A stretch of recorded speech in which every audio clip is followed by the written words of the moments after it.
Hello and welcome.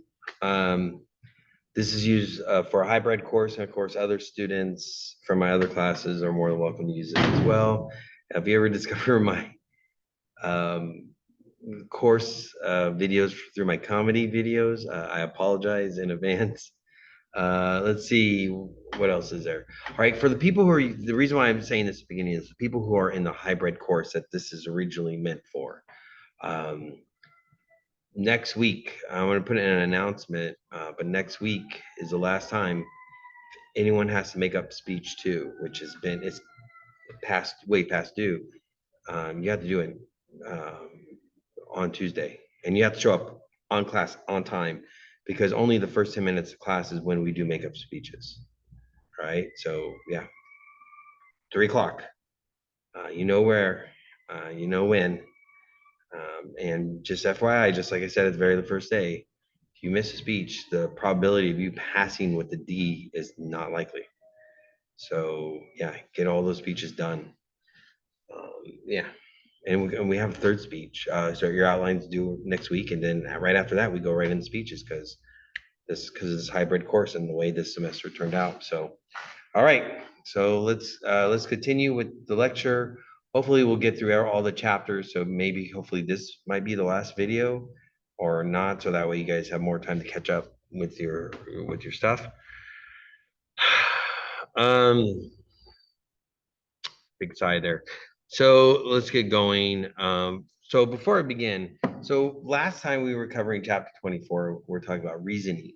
Reasoning is one of the three things that think should be taught more or at all in public education.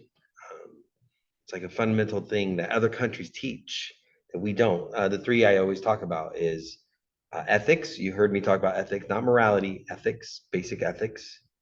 Um, Consent, I don't need to explain what consent is, but the ability to someone's be able to say yes or no and not feel anything.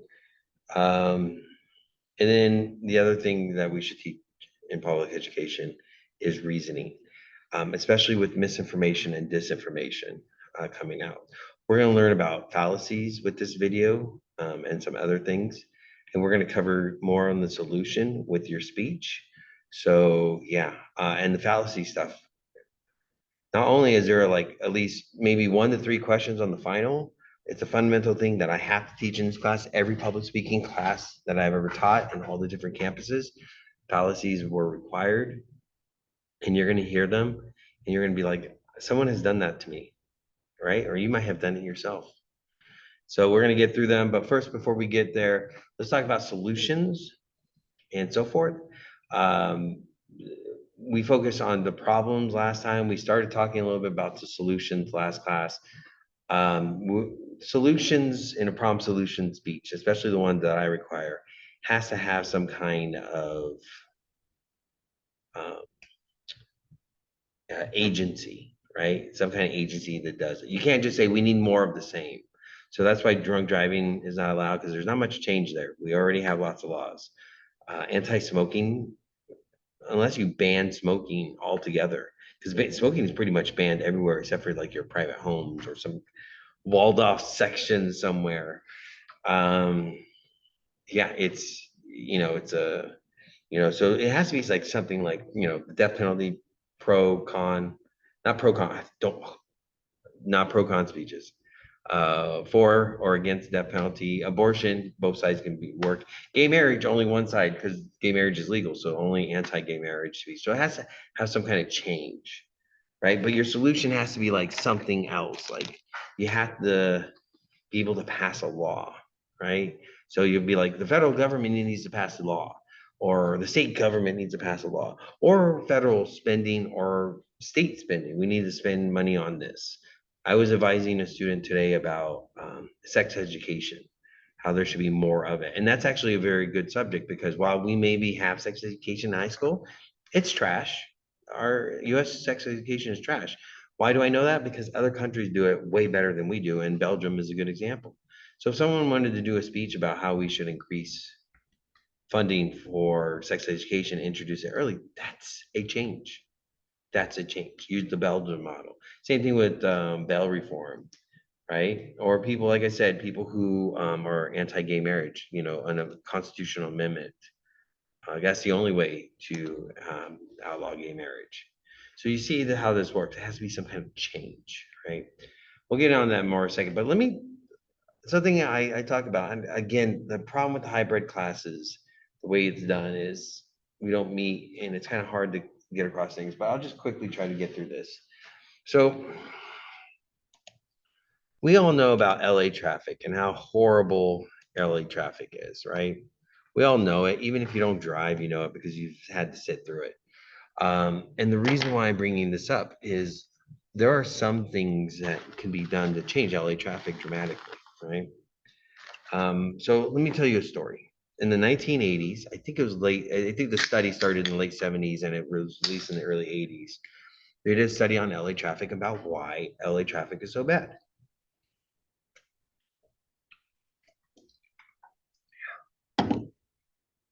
And this study was great. It really explained a lot.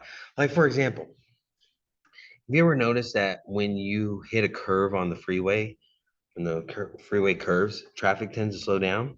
This study showed that people have higher anxiety when they hit a curve because they don't see what's ahead of them, right? A straightaway freeway, you can see ahead.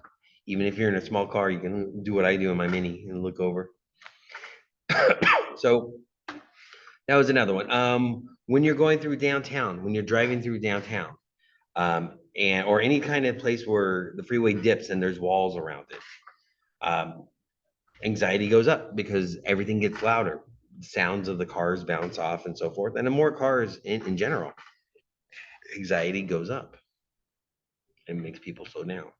There was a bunch of other things as well. They commented on the fact that the United States we have so many entrances and exits and so forth. So the study was really good. And countries around the world looked at this study and was like, oh my gosh, our highways, our version of the freeways, we're not gonna do what they did and try to make them as straight as possible. And then also work on things like, instead of anything where it's walled in, try to have the freeway go over and try to even have the freeway not go through downtown, go through the side of downtown, no freeways through downtown kind of stuff, right? And very successful. Did we do this in the United States? No. We still did freeways like we traditionally do. Where do the poor people live? That's what we're going to overrun and take out. And that's honestly, there's videos online.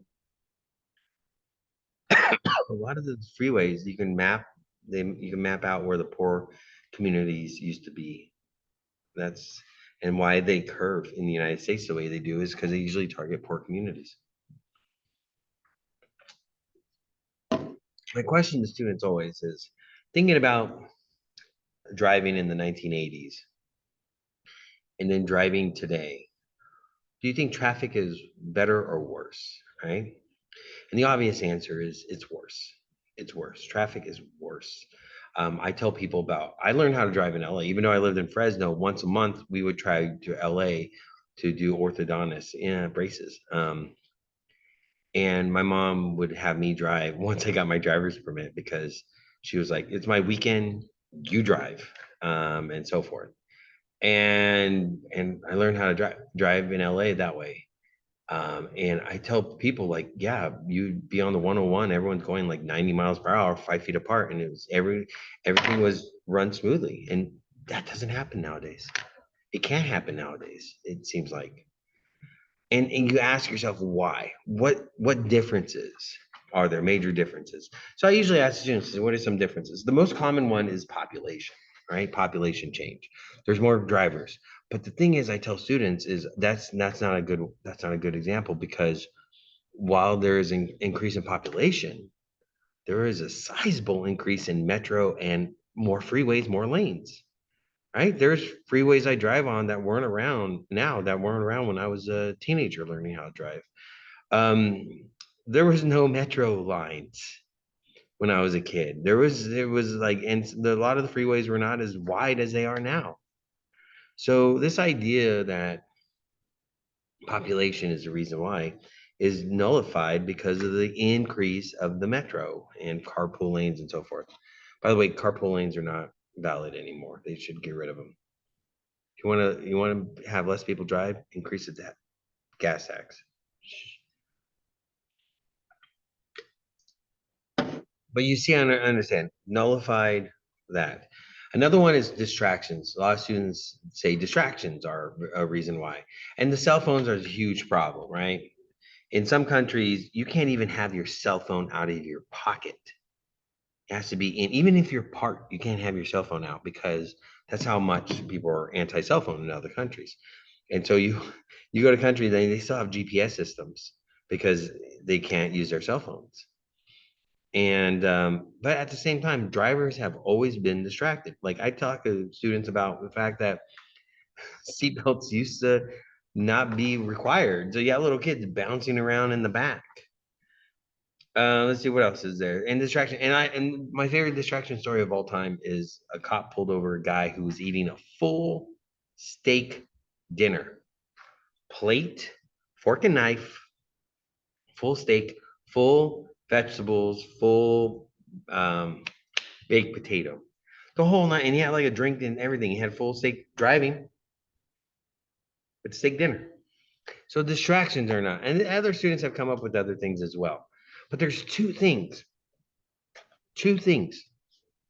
that I argue that is incredibly different now than they were before. So, like if you're explaining a problem in your speech and you're trying to introduce a new concept to your listeners, you are more than welcome to do so. It's you have to have evidence. And the two concepts I asked students to try to guess. But the two big differences now is one of them is the word big. Cars are bigger. They're bigger. Not just the amount of trucks, because it's a higher percentage of trucks, higher percentage of SUVs. Back then, there was like maybe one kind of SUV, if any at all, and that was the Cherokee, not the Grand. I don't even think it was a Grand Cherokee. It's just the Cherokee. And then there was like maybe the Jeep Wrangler and the Range Rover, but that very rare cars. There was still like small trucks. We don't have small trucks anymore, but there used to be small trucks. There was like a lot of different, everything was small. Let me give you an example. I'm using Bing so you guys don't see my what I search up. You don't see my personal search history. Let's see. Toyota Corolla, right? Toyota Corolla. Let's go to Corolla. You go look at a Toyota Corolla back then. Oops, I forgot the most important thing. 1980 Toyota Corolla. You look at a Toyota Corolla back then, and you're looking at a two-door small vehicle. Two doors. If you look at one nowadays, oh, there's a four-door right there, but I mean, still small, right? If you look at one nowadays, it's a four-door sedan. Same thing with a lot of the cars that we are used to nowadays. They used to all be smaller. Even so, it's not just the trucks and the SUVs, it was the cars as well. Cars are bigger. So remember what I said earlier about that study where you can't see around the corner. Well, everyone is driving cars that it's hard to see out of your own car because it's so big, right? And you might be like, oh, but it's elevated. Well, if every other car is elevated, then that does not give you any advantage. I used to drive a Jeep, and yeah, it was elevated in other cars, but it was not. It was, another truck next to you, no difference. And it's harder to see around trucks as well, even if you're in another truck. And by the way, I've driven big vehicles like with the military. And again, it's harder to see around this stuff. So if I was doing a speech trying to introduce the problem, I would maybe talk about the size of the vehicles, and then I would have pictures in my PowerPoint, one of a 1980 Toyota Corolla and one of a 2024 Toyota Corolla, right? Same thing, have a small truck from the 1980 and have a big truck from the 2024. So that's one way to do it. And the other way, and I'll explain the other problem, is stick shift, right? Back in the day, 90 something percent of the cars on the road were stick shifts, right? Nowadays, I looked this up for another class, so I'm actually just going to show it to you. Last year, out of all the cars sold in America, 1, 0.7% was stick shifts. Now, why am I bringing out stick shifts? Stick shifts are harder to drive. By the way, anyone ever complains about the price of a car? That's why. That's one of the major reasons why. Because stick shifts are cheaper. Your car would be a grand or $3 to $5 cheaper if it was a stick shift. Stick shifts, automatics used to be, and probably still is in a way, a luxury item. It's just that in the United States, everything has to be an automatic now. But guess what? Automatics are easier to drive. So there are people driving on the road that probably would not have driven in a time when most cars were stick shift. I know this because I had an aunt who was like that. She could not drive. And then one day she was able to afford an automatic, and we were all unsafer on that day. I'm not kidding. I was a little kid when that happened. And I was like, Mom, I don't want to go outside. I don't want to be on the road. Is Auntie going to be driving? We're going somewhere. Is Auntie driving today? That, I mean, and sure enough, she got in a lot of accidents, but still. And by the way, how much does the world? Right now, I think in Europe, I think it was like 84% of cars sold in Europe were still stick shifts. And who has less accidents, percentage wise? Europe. Around the world, I'm going to be 89% of all cars sold around the world are still stick shifts. Cheaper and much more skill intensive. So better drivers. And sure enough, if I did that in a speech and I was talking about a problem, I would provide evidence of statistics, numbers of these things, right? So that's how you explain a problem. And then when you have a solution, you didn't say, like, for me, if I talked about my overall problem was traffic in America, right? And I choose one of those. I choose stick shift or I choose over the vehicle size, right? I didn't say my second problem, explaining a new concept, the size of vehicles or the amount of stick shifts, right? And then my solution I would lead into my solution. For the stick shift, I think a good solution have a federal requirement that says 25% of all cars sold in America every car sold in America must have a stick shift option. Like right now, I'm looking for a new car and I can't find a brand new stick shift to buy unless I want a Miata. Me and a Miata. But you understand what I'm saying. But it's still, I mean, it would be much more skilled drivers out there. One of my stick shifts I sold, it was parents buying it for their daughter, and they were thinking, well, we're gonna make her drive a stick shift because she can't text and drive a stick shift. I mean, you can if you're good, but you know. And then the other thing about the oversized vehicles is there are things that we have in this country that like one of the reasons why we have SUVs is because of a regulation change.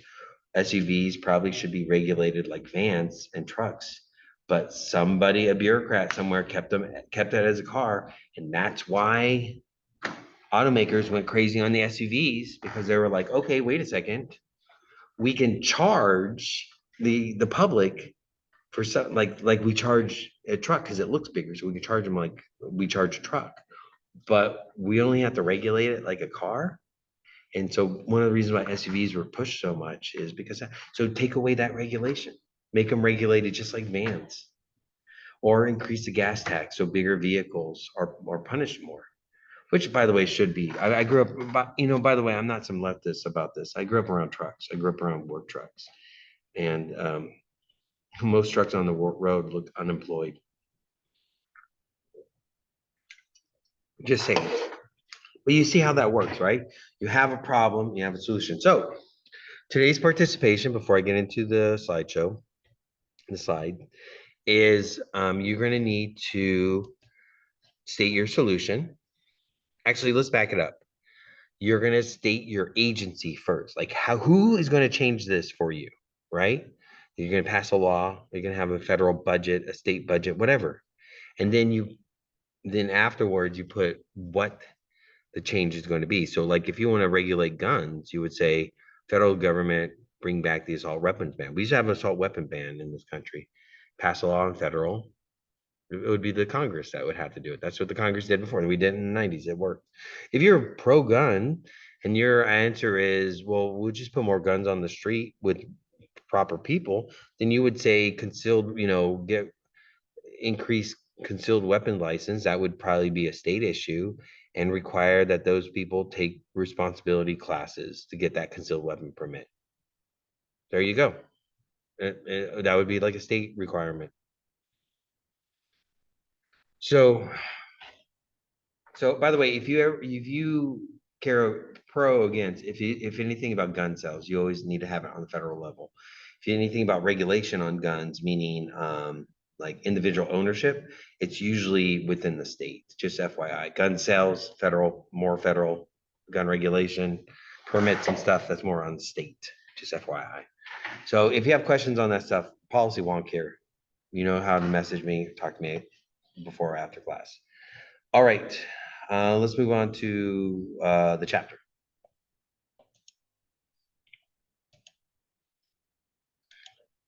So this is where we were last time. We finished this one in class. We're going to move on to the next slide. And that is still chapter 24. Chapter 24, we're going to go through these hopefully pretty quickly so we can get done here. If you have questions on this, you know the drill. Ask me in class, message me, stuff like that. But we're learning about fallacies today. Fallacies are, it is the gateway to straight out lies. By the way, in this part of the lecture, I will be talking opinions. And again, my opinions are my opinions. They're not there to push an agenda on you, but it's there to show you an opinion. I want you to develop your own. All right. So when we talk about facts, we are talking about, where is it at? We are talking, can I turn it to the right example? When we're talking about facts, something that has been directly observed to be true or false, or proved to be true. So we're talking direct observation or direct testing or direct part. When people combat and say things against science, it always baffles me because you can't be against science in one area and be for science in another area, because science usually uses the same thing, which is the scientific method, peer review, and so forth, that kind of stuff. Engineers use the same kind of fundamental science principles as your chemists and other stuff. They're doing different sciences, but it's the same thing, right? Testing, proven theory, stuff like that. So that's what fact is, right? And so forth. When you have proof, things that are concrete. Inference, and this is a very important part of persuasion. Very important part of persuasion. Inference is where you have a bunch of things that are proven to be facts and you put them together to infer there's something. This is where that reasoning kicks in. So like when I talked about LA traffic,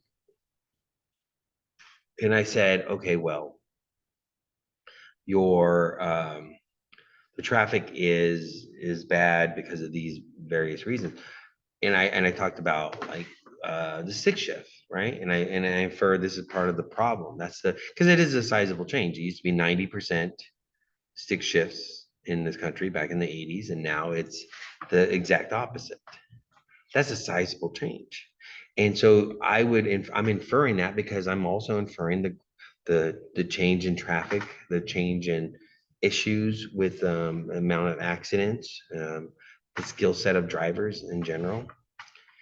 And that's what inference comes in. I'm inferring something because of the dramatic change, either in the vehicle size or in the skill of the drivers. That's inference. When you have all this little evidence and you infer something big from it. This is when like your parents catch you sneaking in at night. Do they have 100% proof that you were up to no good? No, but they infer it because you were violating the curfew. You were trying to sneak in and you have that big goofy smile on your face. 3 things that are fact, and they're inferring that you were up to no good. That's how that works. Examples. Examples are illustrations. You remember when you use your words in illustrations or word picture, and you use to dramatize or clarify a fact. This is where you give examples of something. So like You know, if I talked about my aunt who was a bad driver, and we were safer when automatics were not so available to everybody, right? That's an example. Examples are just explanations of things, descriptions, stuff like that. This is where you elaborate a lot, and this is where you fill up time in your speech, is to give those examples. So you're not just saying 97% of drivers are now automatic drivers. Right, but talk about the difference, right? People who drive automatic. I mean, just think about this for a second. Cars used to not automatically shut off like they do now. They automatically shut off because people who drive automatics tend to not understand how the neutral works in their car. You know, they're still in drive and their car is revving, trying to go forward. Well, put in neutral. And that's an automatic driver. Stick shift people would never do that because that would be crazy. Put your foot on the clutch the whole time. Oh my God. Opinions. I'm giving an opinion on stuff right now, but it's like usually expert opinion. I also add testimony and opinions because even though someone witnesses something and it occurred in front of them, it's still their perspective, and their perspective could be off. So opinions are, for most part, your book just identifies experts, but and so forth. It's good persuasive, especially with the experts. But you got to be careful because there are people who are experts who get money to be biased. So just FYI. Statistics, as we were talking about the numbers, just talking about the numbers, all those numbers. Okay, but the most important word in this whole slide, this is where we're going to get into the testing part, 1 to 3 possible questions on the final, is fallacies. A fallacy is false reasoning that occurs when someone attempts to persuade without adequate evidence or with arguments that are irrelevant or inappropriate. It's when you don't have it and you still want to argue about it. And so you use false reasoning. This is essentially the start of when you're straight up lying. And there's so much lying in our politics now. Before it was, I would say that lying now is more basic fundamental lying where they're just making stuff up. Before it was a mission, right? There was a mission where like, well, we're not going to look at those numbers. But now it's straight up lying because I always have problems with people who go after the undocumented community, or if you want to say legal aliens, fine, whatever. But I always have a problem with that because I grew up around the undocumented community. I've worked directly with the undocumented community, and I've never felt safer in my life than being around folks that are worried about going back home and losing their jobs and so forth. I've never felt more safe. In that neighborhood with all the gangs and so forth, the undocumented folks that would come in on the weekends to stay at the motels were the people you worried about the least. The documented people in the apartment complexes, people you never had to worry about at all. And so when I hear these things now about the undocumented community and trying to reason, saying that they're a threat, when in reality, they're the group that you have to worry about the least. Yeah, there might be some, there are some bad extreme examples, but in a whole, and there's numbers proving that, but they use false reasoning. And the reason why I'm perturbed by this right now, I'm really mad about this, is there were Congress people on television like yesterday saying, we know that people crossed the border to vote in the election. We don't have no evidence or proof, but we know it happened because it had to happen. It's false. But to get to that point, you'll see where the false reasoning has come in over the years. So fallacies are false reasoning. And you've all had to deal with it already, maybe just on a smaller scale. Let's go over some examples. Causal fallacy. Causal fallacy involves making causal connection without enough evidence to support the cause and effect of conclusion. It's when you do it for convenience. It's when you're like your parents. I could ask you, is there times your parents accuse you of being up to no good when you were not up to no good?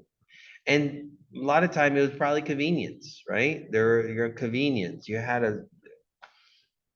a smile on your face in the moment, and they're like, "Oh, you must be happy about something you got away with."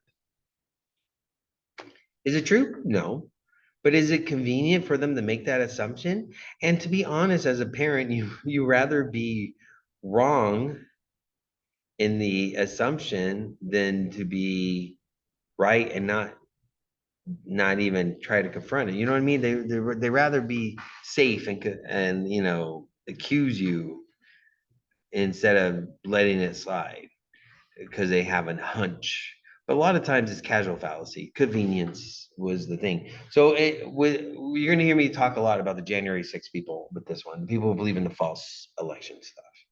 This is where you're going to hear me talk a lot. Again, it's my opinion, but again, a lot of stuff is supported by facts as well. But the casual fallacy part, people don't understand.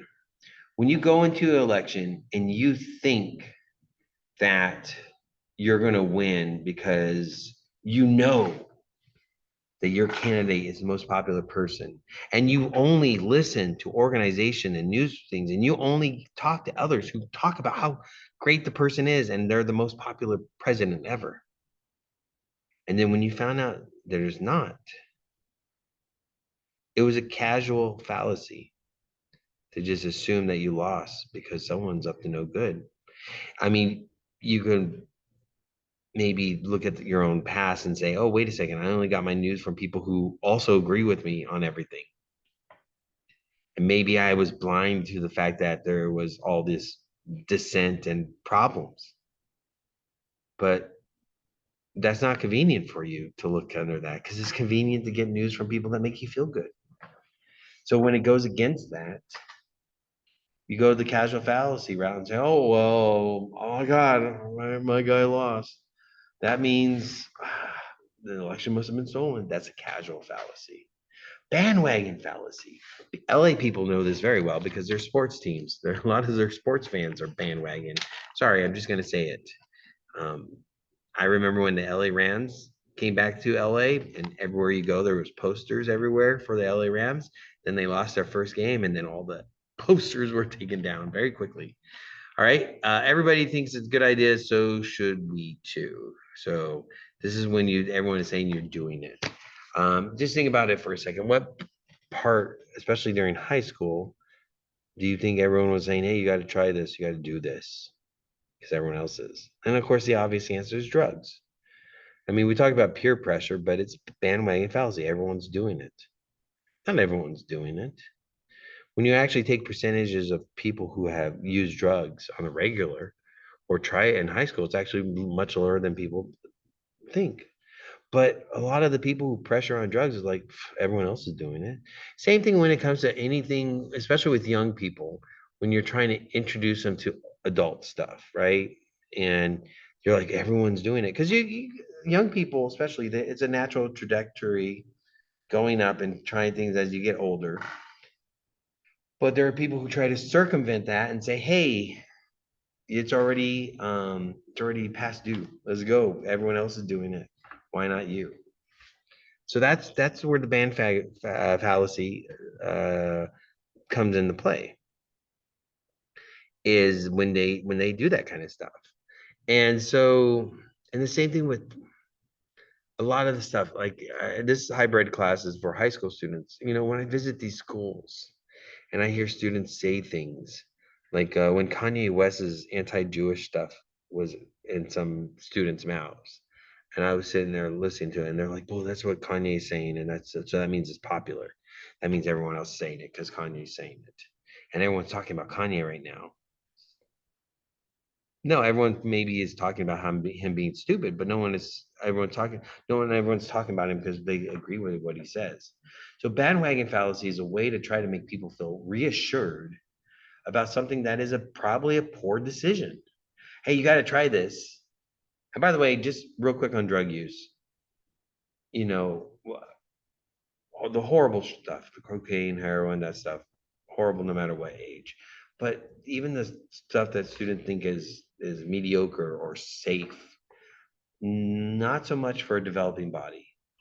And it doesn't necessarily mean marijuana is going to kill you.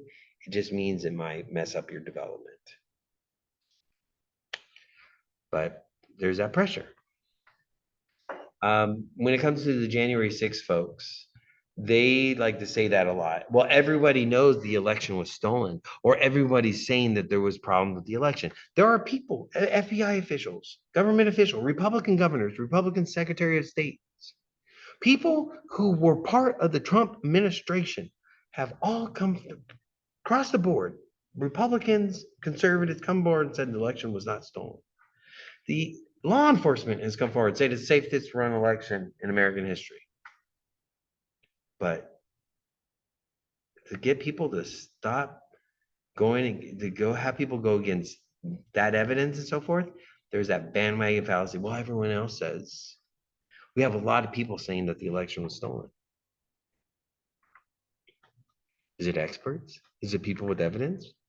No, it's just a bunch of people who agree with each other and are disappointed by their life choices. I don't know. Either or fallacy. Either or fallacy is when you have two approaches to a problem and you're trying to oversimplify the issue by using the either or fallacy, right? And think about this with the parents. This is a go-to for the parents. You either do what I say or you are saying that you don't love me.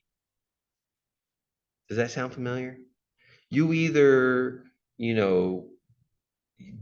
join us for dinner or you're telling your parents that you don't care or something. They have that kind of extreme approach. You either don't do drugs or you're going to die tomorrow. That kind of extreme approach. That's an either or fallacy. And it's a common thing. And it's not just parents who do this. It's like a everyday thing. And politicians do it all the time. You either vote for me or you hate America. You vote for me or you're damning your kids and their future. You vote for me or this is the either or fallacy. It happens all the time. And I want you to know that the fundamental flaw of the either or fallacy, most people point out that they're usually extreme examples, right? And that's true and so forth. But actually the fundamental flaw of the false reasoning either or is the person who controls it. The either or, the person who makes up the either or is biased. Of course, they're going to choose one that is one that they want you to choose, and then the other one is super extreme. Like they don't want you to choose. And so the either or fallacy is fundamentally flawed because the person who does it. Going back to the people who believe the election was stolen, you either love this country and you think Trump won, or you hate America and you hate the troops and you think he lost. This is the kind of either or fallacy that you hear all the time. And this is, by the way, I'm using the January 6 people as an example, right? But this is a thing that has happened throughout the thing. Like the Iraq invasion. You either love America and support the invasion of Iraq, or you hate America and you want the terrorists to win. You either support the Vietnam War and believe the reasoning why is flawless, or you hate the people who served this country and died in Vietnam by questioning why we're there. This thing is timeless. And especially with modern media, it's getting worse and worse. And yes, the left does it too, but the left doesn't do it as an extreme example. And the left is usually like it's kind of like you either say, if you don't do everything like PETA kind of stuff. It's like you either give up all meats and all other things, or that means you doesn't love animals, or you have to do everything environmentally sound, or you're bringing the end of the world, that kind of stuff. It doesn't really work with the left, and that's why I don't think they use it as much. And they don't. Uh, that's something else. Um, Hasty generalization. It's kind of like casual fallacy in a way. But hasty generalization, and I'll give you the official definition, reaches a conclusion from little to no evidence, is making hasty generalization. All right. Hasty generalization also has something in it. It's the word hasty. And so why casual fallacy is you put things together, false reasoning because it's convenient. This is more time sensitive convenience, right? It's more time sensitive. So they use example of one or two people getting sick on the meatloaf at the cafeteria. So you then go, oh my God, that means we got to assume everyone is getting food poisoning because two people got sick. The two people got sick might have a virus that they shared with each other. Doesn't mean it comes from the meatloaf, but the hasty generalization. Oh my God, we got to do something because everyone might get poisoned now, right? Hasty generalization is like time restricted stuff, right? And and so it's kind of like, and parents do this and kind of hurry kids, like in the moment, like kind of stuff. When you walk that walking in type situation, what are you doing? And it's like, what are you? I just came through the door. Why are you so happy? Because in that moment they're just trying to figure out what's going on, and maybe for them they're using that false reasoning to interrogate you to get the answer quickly. It's a lot of stuff. Hasty generalization really has to do with trying to get the information, get the information out quickly or get the reasoning out quickly, even if it's false. When it comes back to the January 6 people, you'll probably notice if you look back at that time period, the closer he came to leaving the presidency, the more unstable his supporters came, and it crescendoed, or it peaked with January 6th. But since then, there have still been extremists out there who have been breaking into voting machines, trying to get stuff, prove it, that Arizona paid some company to come in to prove the fact that the election wasn't stolen, even though the company was obviously there to try to prove that it was. The closer you got, the more time sensitive it became, the more the false reasoning happened, and more hasty generalizations occurred. Ad hominem. Now, so the fallacies before were like the more basic fallacies, right? By the way, slippery slope is probably the most well-known fallacy out there, probably the one you've heard. It's not in the book, so it won't be on the test, but slippery slope is a good example of what we're going to get to next, which is the more complex fallacies, right? They have more complex names, but they're mostly there for trying to, because the other ones are more about getting to basic like now we're trying to talk about distractions. So the ad hominem argument, ad hominem, is Latin for to the man. It's attacking the person instead of the issue. It's attacking, don't you're attacking the messenger, not the message. This is important because this is like, I think everyone who's listening to this, high schoolers in DE classes, or even the college students, young college students, have probably, or because I remember experiencing this in myself, when people looked at me and they go, "Oh, you don't know what you're talking about because you're too young. You don't have the experience." I was in politics since I was the age of 14, and left and right, I heard that from people on the left and people from right. "Oh, you don't know yet. You're too young. You don't know yet. You're too young. You don't have the experience." Whatever my idea was, whatever thing, and you probably have experiences too. They go after you because of something, for attack you instead of your my idea and your message. And so you don't know the right way to do it. You're not there yet. And by the way, this is something that it's not just on ageism. Women, you don't know what you're talking about. I mean, women don't know how to drive, or women aren't funny. Non-white folks, oh well, I mean, your people, you people, your people, that kind of stuff. I don't want to even say it because I don't want to be recorded saying, I shouldn't even have been recorded saying the anti-gender stuff. Oh my God, I'm canceled. No, I'm just kidding. People who complain about being canceled are people probably who should be. They're probably doing stuff that would probably get them in trouble. But you understand what I'm saying.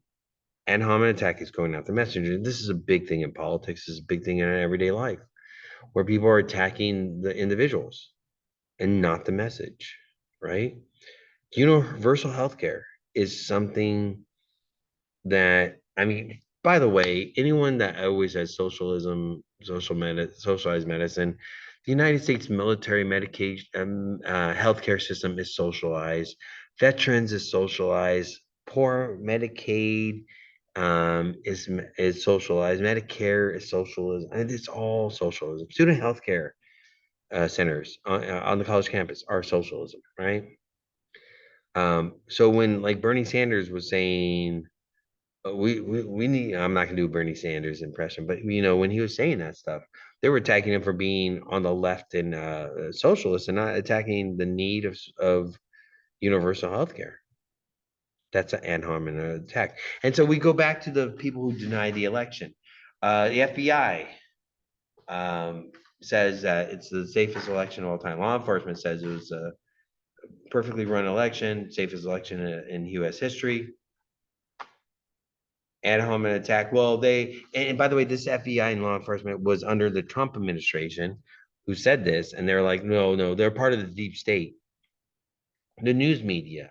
That's not, oh, they're saying it because they hate Trump.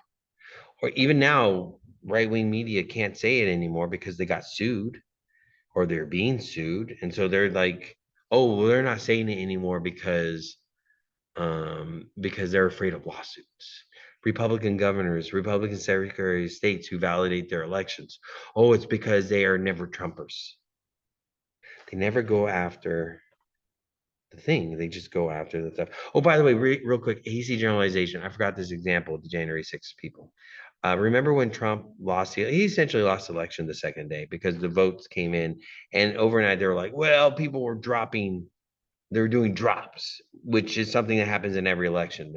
The ballots come in, and then overnight they're being counted, and so they'll bring up the figures and drop. It happens in every election, but they hasty generalization kicked in. And same thing with ad hominem. When reporters were reporting that stuff was coming in, well, the media is reporting this as fact because they don't like Trump. Same thing. Red herring fallacy. Red herring fallacy is used when someone attacks an issue by using irrelevant facts or arguments and distractions. They bring up stuff that's not relevant. This happens all the time. Think about it yourself, right? Ad hominem attack, they attack you. But now in red herring fallacies, like let's say you're bringing up an issue on your high school or college campus, and they're bringing up um, something that doesn't matter, right? They're like, well, you don't want, you're saying that you should have a right to protest, but there was a protest last year where they left trash on the ground. That wasn't us. Yeah, but that group did it. That not only that wasn't us, but they're actually on the political opposite side. Well, so you understand they bring up stuff that is irrelevant to what's going on. This happens all the time. Parents do this as well. I had a parent growing up, one of my best friends. His mom did not like me because I essentially came from the poor part of town, right? He went to magnet school. He was upper middle class. I'm lower class, um, um, which made me mad because we didn't even have a car on blocks in front of our yard. Anyway, no, but anyways, but his mom was always skeptical of me because I came from dirt. And so he would tell me like everything she would say about like, oh, is Leslie going to be a part of this? Well, you have to worry about people on his side of town. There's a lot of theft there. Wait, are you saying that Leslie steals? No, no, no. I'm just saying, you never know, right? That's a red herring fallacy where they're bringing up irrelevant facts, right? So you just that's something you have to deal with. You think about the stolen election folks, and what were they doing? They were bringing up, especially after the election stuff, after January 6th, and vast majority of Americans believe the election was not stolen. Only around 30% or less actually still do. And so, red herring fallacy, you bring it up and say you still believe the election was stolen. They're like, well, what about Hunter Biden? We're not talking about Hunter Biden, but what about? And they'll bring up stuff, right? And this goes back to those undocumented. They're like, well, you guys were all this horrible stuff happened during your time in office. Well, what about now? And the people crossing the border. No, we could talk about that, but now we're talking about the horrible stuff that happened while you were in office.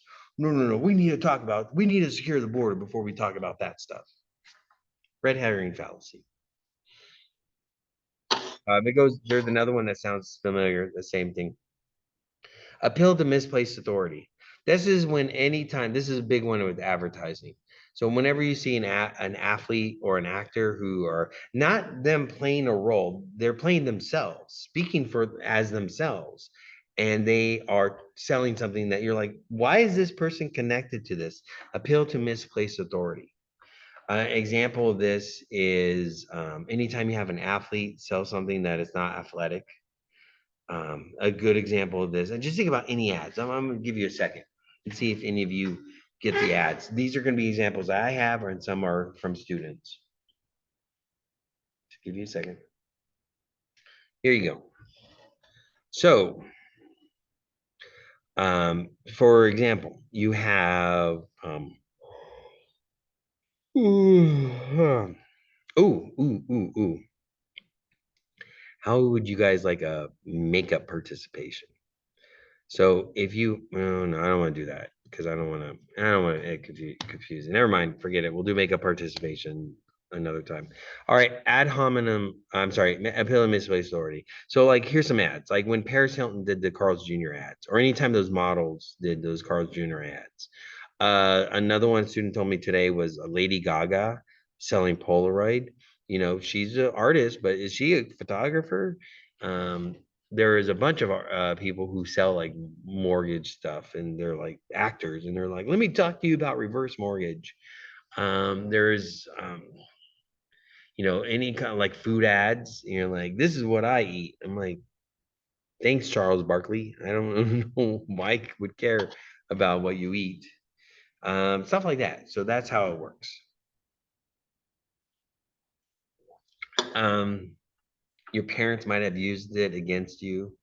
It was like, what would your grandmother say? Grandma has nothing to do with this. That's a pill to misplaced authority. Going back to January 6 people, there's all these officials, and I'm not even talking Democrats and people on the left. We're talking Republicans in the Senate, Congress, law enforcement, governors, secretary of states, all Republicans. And even people in the Trump administration have come forward and said that the election was held properly. It was not stolen, including the vice president. The former vice president has come forward. He's not going to endorse Trump. Yet these people still believe. And their appeal to misplaced authority is, well, we believe Trump and he used to be president. Yeah, but he's conflicted because he lost the election. Oh, but he used to be president. He was a successful business person, but no. We trust him because of these things. But there's experts and there's law enforcement. No. No, we got to go with the figurehead. All right, and a lot of times, appeal to misplaced authority is kind of religious in nature, in the sense of who we kind of worship as an individual, athletes, actors, celebrities. Oh yeah, any Kim Kardashian ad. That's another example. Right. Oh, no, I already did that one. Non sequitur. Non sequitur is anytime you try to distract by sending the argument to another place. The example they use is at a college campus, they're talking about doing stuff with the football field. And then someone brings up, well, why are we talking about the football field when there's still grass being overgrown and not mowed, even though it has nothing to do with the football field? They're talking about some grass in front of the library somewhere. Non sequiturs is anytime you try to distract to another attention. When you try to, like, you're confronting your parents about something and you're like, well, what about the fact that you don't pick up after yourself? We're talking about money for a school trip.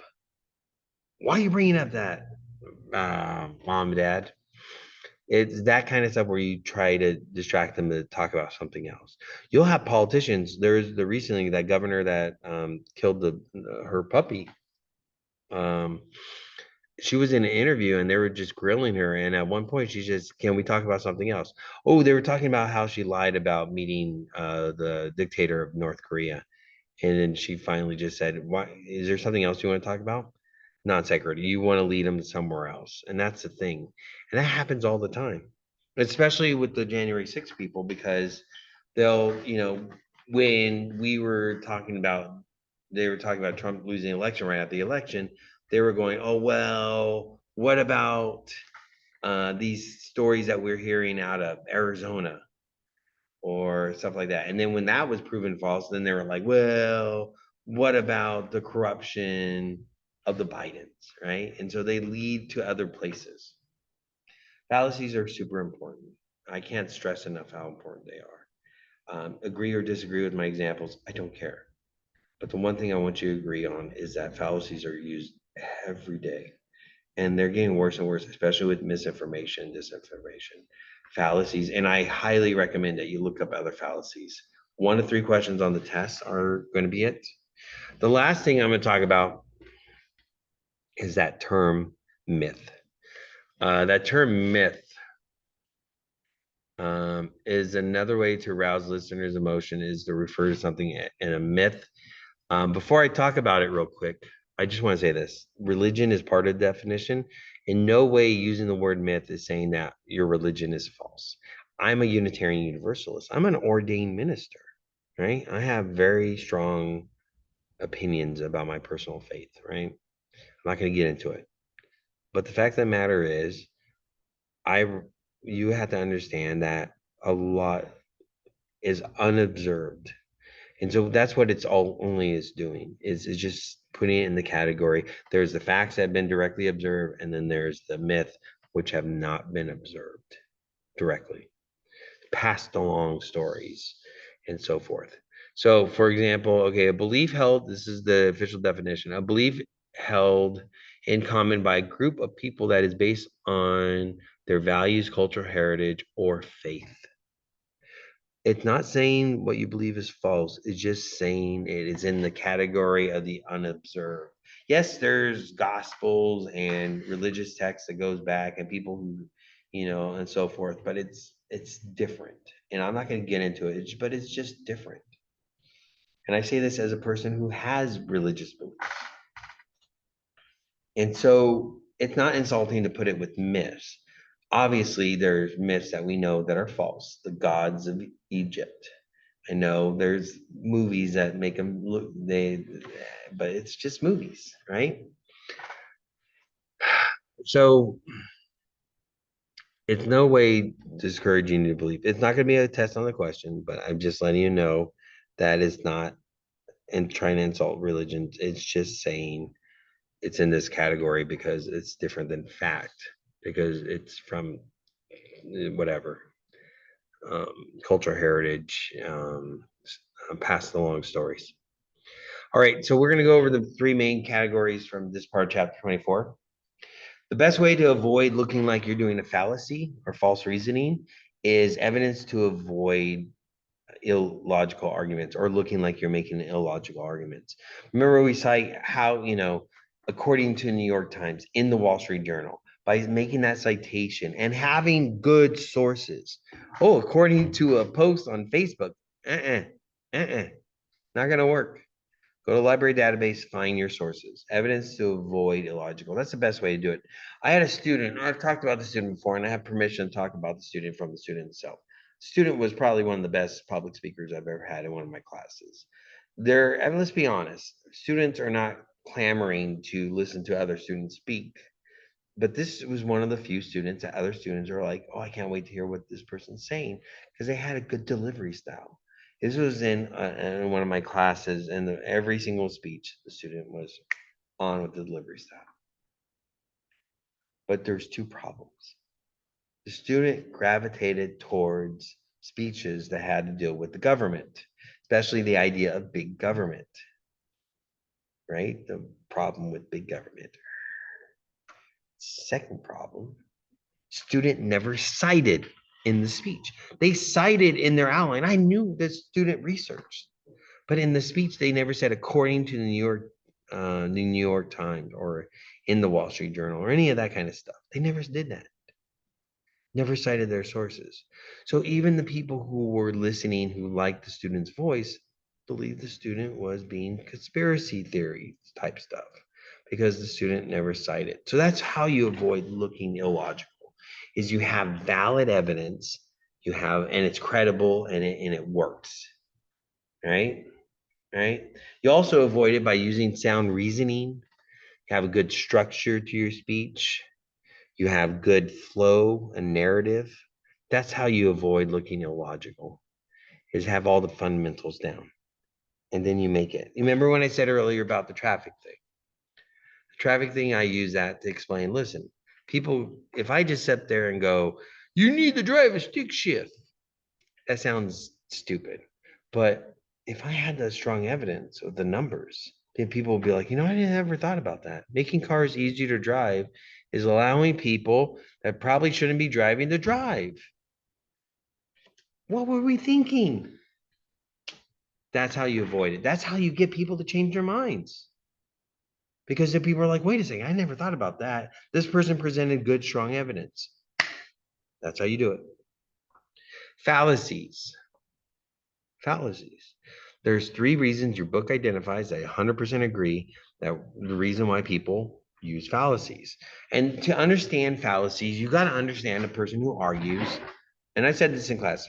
First person who loses their cool loses the argument. The way the person argue or how they argue or what they say in their argument also tells you about the person. But another thing that you need to know about argumentation is that when someone is wounded, when they're losing the argument, it's like a wounded animal. They are like a wounded animal when they're losing the argument.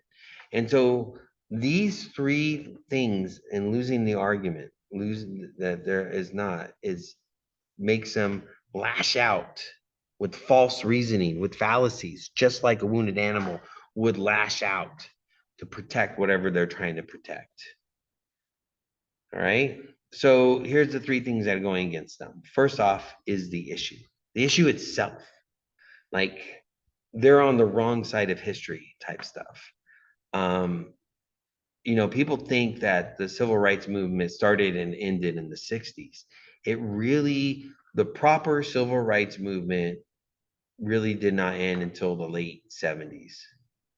It morphed into something different, but the desegregationists really gave up completely because they were still fighting integration or what they called forced integration up until the late 70s when it was politically unfeasible. But up until that point, they were wounded animals lashing out any way they can. So they're on the wrong side of history. They're on the wrong side of the popular thing. Their issue or where they stand on the issue is on the wrong side, right? And so, they're unpopular. They're People are judging them. And so they start using fallacies. Just think about the January 6 people. Vast majority of Americans believe Biden won legally, legitimately, but they still have to lash out. Even and they do that because they know that they're on the wrong side of history on this one. They know that the majority of Americans don't believe their stuff. So that's why you get the false reasoning from them. The other thing your book points out is the opposition. The opposition is really strong. Like I've worked on political campaigns, federal campaigns, Bill Clinton and President Obama, right? I worked on those campaigns. And with both of them, I did. And by the way, I worked on the local level, what we call the coordinated campaign with state and local officials. I was not hired from the federal side. I was on the local side, working with the federal people or the federal, thing. It's a long story. But the reason I bring those two up is I used to be on the news, local news all the time, defending spoke for those individuals during the elections. And it was easy because you had two of the best public speakers of all time, President Clinton and President Obama. I would not want to be, I did not work on any Biden or Hillary Clinton campaign. And I think that would have been harder what I used to do because, they weren't as strong. And so when you're going against a strong candidate, when you're going against a strong movement, when it's, the opposition is kind of flawless in a way, or it's charismatic, or they're like angels comparative to you, then you start lashing out. You start lashing out. I remember Bill Clinton. I worked heavily on the Bill Clinton stuff. I just remember people were so frustrated on the other side. They were so frustrated by him because he would just come up and speak, and everyone would be like, "Oh, I feel better now." All right, the opposition is too strong. You start lashing out. Uh, um, Again, looking at the January 6 people, when Republicans are coming out and saying they're wrong, and they'll lash out on Democrats in the media and so forth very strongly, but it's the Republicans who've come out the last few 2 years that had come out and said these people are wrong, that they really went against. And so it's because the opposition is so strong. And then finally, when the facts are against you, you say, "Oh, like I when I started this thing, migrant people, undocumented people are crossing the border and voting. There's no evidence of that at all, at all, none, at all, right? Anything of major proportions or anything of any substantive side, right? So what do? You casual fallacy or red herring, or not red herring, hasty generalization, right? The facts are against you. So you make up something like, "Oh, no, but we know. We don't have any evidence, but we know. We put it together because we're smart." And the reality is the facts aren't there. The facts aren't there to support you. So you have to lash out. And so the reason why this is up, and this is why it's so important, is I already mentioned misinformation, disinformation, but fallacies play into emotional pitfalls. Remember, we learned at the beginning of chapter 24, Aristotle, ethos, logos, pathos. And I said in class, pathos was the one that people who are successful as incomplete, meaning they're missing one or two, the one that they lean on the most is the emotional path.